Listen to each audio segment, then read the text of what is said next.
My favourite Christmas advert so far in 2020 is Tesco's that tells us there is no one on the naughty list this year. Santa's thrown his naughty list away. We have all been through too much to hold ourselves to high standards. And there's a beautiful message of self-care in that. And it's true.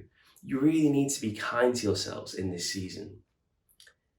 But at the same time, we perhaps live in a time where self-care is seen as ordering that takeaway, making that purchase on Amazon, chasing after things.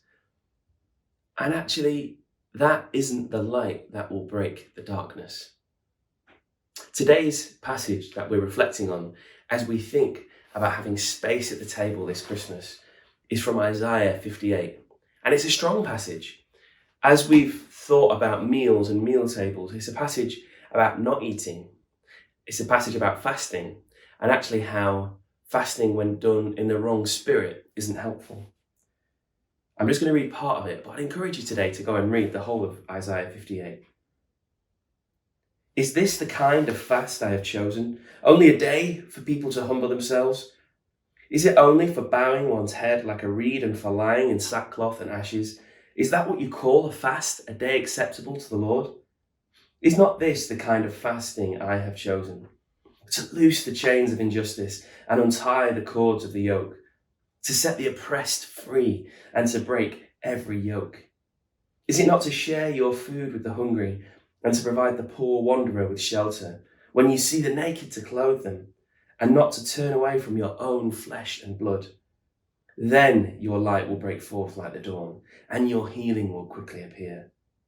Then your righteousness will go before you, and the glory of the Lord will be your rear guard.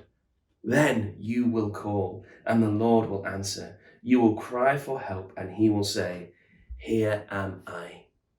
It's a beautiful, rich passage. It goes on and says some incredible things. And there's a message in there. If you feel that this has been a season of darkness and you just want to get through it, if the news of the vaccine has made you think, right, all I've got to do is clench my teeth, look after myself, retreat a little bit and get through this, then there is a light that can come from God in the midst of whatever your circumstance. But that light from God, the glory of God at work in our hearts and our lives, his pleasure, his presence with us comes when we do justice, when we rescue others, when we're alive to the needs of those around us. And that might feel really challenging. That might feel like a hard thing to read. Oh gosh, I'm going through enough myself. And then now you're going to give me a daily message of encouragement that's all about how actually I need to stop being selfish and give everything I have to the poor. Well, maybe in part, yeah. And if you're being selfish, that's true. But that isn't the fullness of this message. Because the fullness of this message is found in Jesus. And as we celebrate Advent, we think about those other words in Isaiah. Those walking in darkness have seen a great light. And that light is Jesus, the presence and the privilege of God comes from Jesus himself. And he would fulfill these words in a beautiful way. He brings justice. He brings the delight of God to us. First of all, he does it by being a model. He models what it means to live out these words. He models what true fasting is.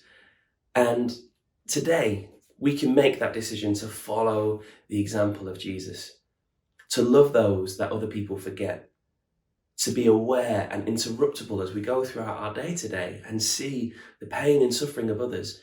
When we look through the life of Jesus, it's always when he's journeying to someone else that he gets interrupted and then heals someone and then has an incredible encounter with someone. So maybe today we can just make ourselves aware and interruptible. He is the model of this. He's also the means of this happening. He was crucified for our transgressions and raised to life for our justification. True justice has come through the cross, where Jesus has taken all of our selfishness and inwardness and brokenness, and he has taken it in his flesh.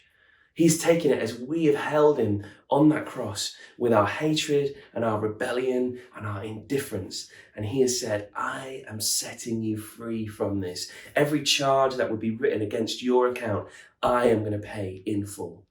He is the means of justice. He brings us to a place where we can say, yeah, God can shine his light on me.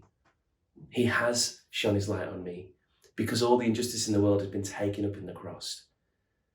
He is the model of justice. He is the means of justice. But also, in this season, he is the message of justice. When we think about Christmas, Christmas is a message that Jesus, Emmanuel, is with us. So maybe as today, you're challenged to be a little bit more alive to the needs of people around you.